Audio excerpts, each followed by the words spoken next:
the iconic Lady Gaga and Cyndi Lauper.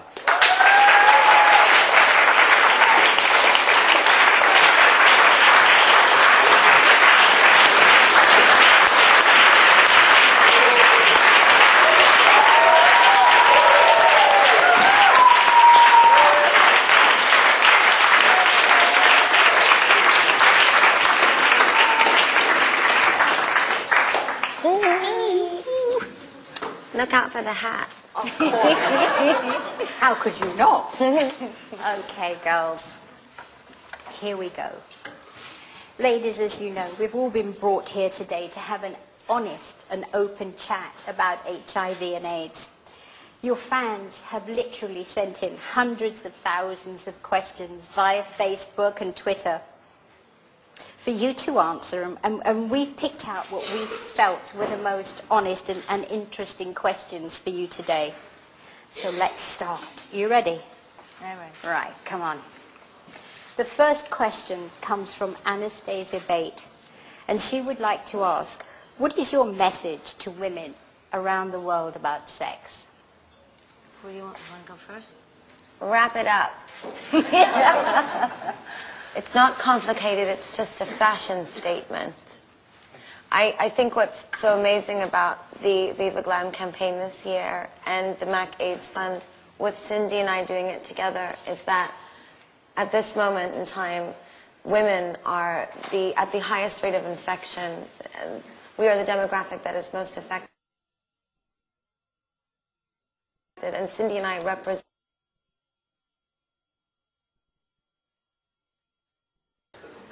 Ironically. Damn, I've missed it.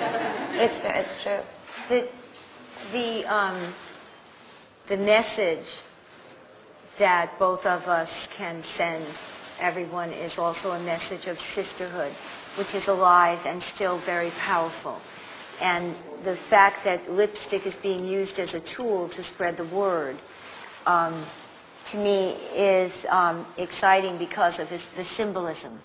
Because a woman will always buy a lipstick. A lipstick is one of the most bought items in makeup. That women will always buy a lipstick. My 90-year-old mother-in-law uses lipstick. I send her lipstick, although I don't send her a condom because she's not active right now. But she might be. You never. Now that's another thing, you know. She might be.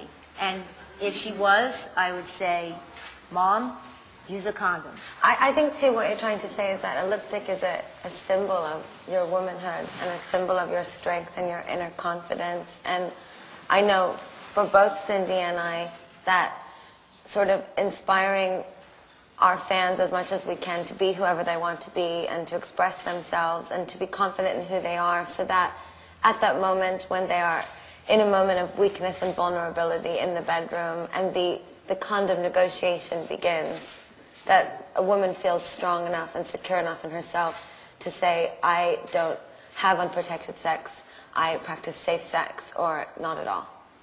And don't you think, too, it's about learning to love yourself, that you consider yourself too precious for that, you know? You love yourself. People have to do that more to say. And a lot of us are fortunate enough to live in a society and a culture where that is possible. But there are other women around the globe who do not have and are not afforded that kind of negotiation. And so for those women, the MAC AIDS Fund is working with a pharmaceutical company that is developing a female condom. So no longer is there a negotiation. It is now in the woman's hands to protect herself, which is something that we need, because women economically and physically sometimes are always on the negotiation side of the table. And I'm thrilled to be part of this campaign, knowing that the 50 pounds are going to, yeah, I gotta switch up that thing, you know? Okay. To the whole amount goes to the MAC AIDS Fund, which is serving the highest hits area first, which is Africa, parts of Africa, the Caribbean, and unfortunately the Bronx, New York, and Washington, D.C. But Washington, D.C. is on par with parts of Africa, which is shocking. All right, our next question is from Rita Stem, and she says, with the awareness of HIV and AIDS being around for such a long time, do you think that it is still, people are still aware as they were in the 80s? No. What do you think? Absolutely not. The statistics in the UK alone are that 72% of sexually active women in the United Kingdom have never been tested for HIV. That's 3/4 of the women in this country. And 82% of those women who are in committed and monogamous relationships say that they also do not practice safe sex. But I think it's important to remember that, and we read about it every day, and it's unfortunate, but some people in marriage, in committed long-term monogamous relationships are not faithful. And it's important to continue to get tested with your partner and to be open in communication about sex. And also, I'm single, and I make the choice to be single because, quite honestly, on the road, I can't get to know anybody. I'm in a different city every day. If I meet someone, I don't have nearly enough time to get to know them. And even Lady Gaga can be celibate. It's okay not to have sex. It's okay to get to know people and then feel all right about it. And you don't have to have sex to feel loved. Like Sharon said, you have to love yourself. And two, I think that one thing that you said earlier on was that it's cool to be tested. Yeah, you have to. I mean, you just have to. It's delusional to live in your own kind of bubble of a world where you're invincible and it won't happen to you. This is not a gay disease. This is a disease that affects everyone, and right now it's mostly affecting women. And, you know, you get tested. If you don't get tested, that doesn't mean that it's going to go away. So you're better off getting tested and just find out. There are many things that you can get tested for, that are sexually transmitted. So as a woman, you got to do it. You got to take care of yourself because you know what? Happy people don't self-destruct. And we want happy people on the planet. We promote self-empowerment. Lipstick is self-empowering. Liberation. So you know what?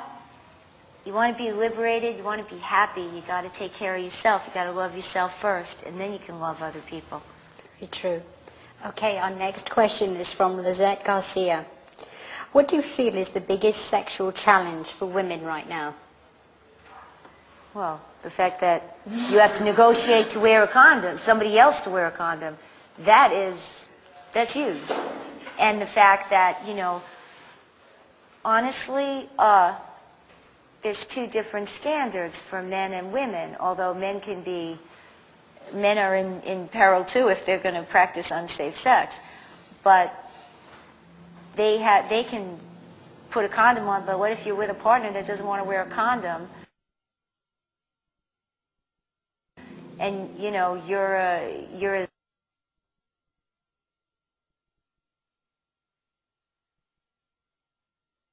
smack you.